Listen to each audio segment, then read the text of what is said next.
Hey, it's me, MLB. Here's chapter 2 of Shattered Image, and this one is titled Trouble in an Alley. Ugh, what is he trying to do, be my best friend? You thought with disdain as you walked aimlessly around the shop, waiting for him to move on outside. As you hung out behind one of the racks of clothes, your phone dinged in your pocket. It was your girlfriends from your previous school, and they were asking if you were around.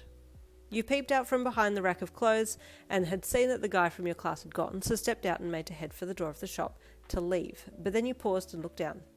Oh crap, I'm in this damn UA uniform, you thought as you paused for a second. It was then that you remembered that you had bought the uniform that morning and had your spare clothes in your school bag. I'll change quick, you thought, before spinning around to head to the change rooms at the back of the store. After changing, you walked to the front of the shop before stepping out onto the street again. Not knowing where your friends were, you messaged them again, and they dropped a pin drop of where they were, literally in the alleyway ahead. Nice, you thought, as you passed the restaurant and turned left down the alleyway beside it. Bitch! You heard one of your friends call to you.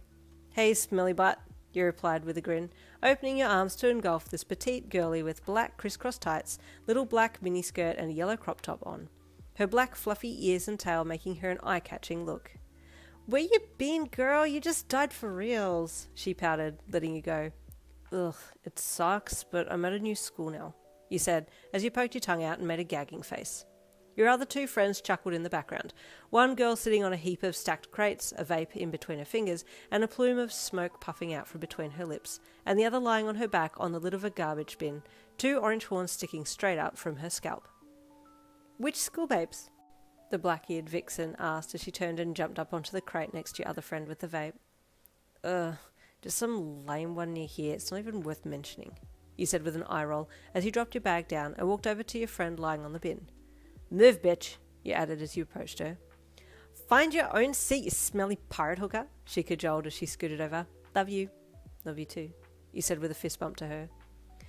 Word is you got sent to UA, the vaping girl said as she took another inhale in and then breathed the smoke out slowly and eyed you. You stiffened for a second and then laughed. Huh, people will say anything, right? Losers, you said as you lounged back and used your friend's leg as a resting post. So, what's new at school? Any hotties? Oh, for real, there's this whole snack walking around in class 1D and dang, boy, if I could take a bite out of his double cheeks, your vixen friend moaned. Vix, calm down. Your friend with the orange horns laughed. He's not even that hot. Shut up, Talon. He's sexy as hell. You're just jealous because you could never get him. Ha! Vix shot back. As you can see, Vix doesn't have a crush on anyone, the vaping friend said with a sarcastic eye roll. Hanni just wishes she could get some, Vix replied as she grabbed her boobs and jiggled them. Hanni took another puff of her vape and reached across to squeeze one of Vix's boobs, and the vixen-esque friend squealed with surprise. Hands off the prize money! Damn, girlie, get your own, she said with indignation, which made you and Talon laugh. Damn, I miss you guys, you sighed. I wish I could come back. Stuff them, just come back, Vix replied. I can't, remember? I've been blacklisted, you replied. That's so dumb, I swear, this is such a nanny state. You didn't even do anything, Vix replied with vehemence in her voice. Did they seriously send you for a psych eval? Pfft, no, you lied. Is that what they said? Yeah. Word is that they treated you for a psychotic break, and then you were sent to UA because there's a teacher there who has a quirk nullifying skill, and they're trying to prevent you from becoming a villain, Hanni said, eyeing you again to see what you would say. Oh, damn, they got it all correct, you thought, but you didn't want your friends to know this. You had to save face somehow. Wow, you deadpanned. It's creative, I'll give them that. Some people do get a kick out of making these things up, hey? Maybe they need the psych eval? Hanni watched you closely. She was sure that you were lying, but she didn't have enough proof yet to out you. She hummed, sucking on her vape again. You stayed and chatted with them for a little longer, and then said your goodbyes and left, walking out of the alleyway and heading off down the street to go home. But the male classmate from earlier just so happened to be leaving the restaurant next to the alleyway as you walked out, and he brightened when he saw you ahead. Oh, it's her again, he thought, as he took a few faster steps to catch up. But as he got closer to the alleyway, this girl with a yellow crop top and black fox ears barreled out of the darkness, and they crashed into one another. Thinking quick, he deployed his quirk and stuck the tape to the overhanging roof of the restaurant and used it to catch himself and her, and then stood them both upright again. Oh, sorry, he apologised. Are you okay? I'm sorry. I was being careless. I was trying to catch up to someone. Oh, the girl said, looking up into his eyes. It's all gee. Damn, those reflexes though, she added with a little smirk.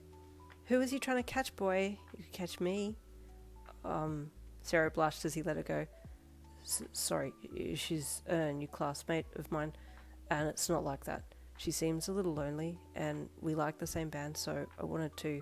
What happened? The girl with a vape in her hand asked as she suddenly appeared out of the dark as well. Sero jumped with surprise, but quickly recovered. Sorry, he said again. We bumped into each other, and now I'm trying to leave because... He looked up to see where you had gone, but you had disappeared now, and his face fell. The vape girl looked him up and down, and then saw the emblem on his school shirt and smirked. You go to UA? She asked. Sero looked at her. Yeah, I do, he said. You got any new classmates just recently? The girl asked, taking another drag of her vape.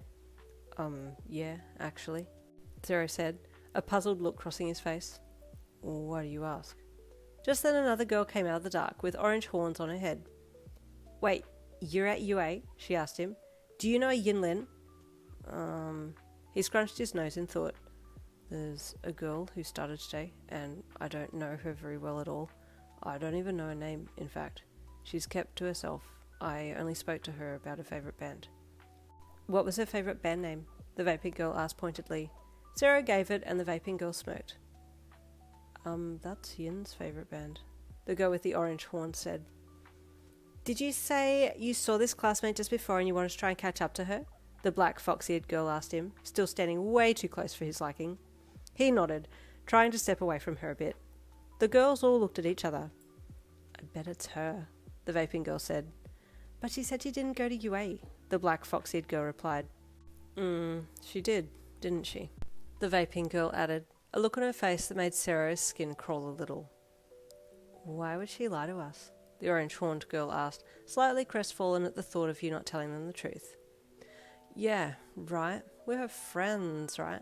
The vaping girl said, taking another drag on her pipe and then looking at Sero. What's your name? She then pointed at him. Hunter Sero, he said sheepishly. Thanks, Hunter. If you do talk to your new classmate, Yin, don't tell her that we spoke to you. Actually, the vaping girl said as she took her phone from her pocket, give me your number. If your new classmate is Yin, I'd love to know. You know, we miss our friend. Sero swallowed thickly as the phone was held out to him and he gingerly put his number in and then handed it back. But this whole scene didn't sit well with him. Thanks, the vaping girl said with a snarling smirk as she pocketed her phone and turned away.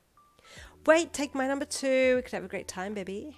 The fox-eared girl suddenly begged Sero, grabbing his arm and squishing it in between her boobs. Vix, leave him, I'm not linking, I'm doing recon, Hanni said, the other two girls following her off back into the alley, leaving Sero standing there looking very worried and confused.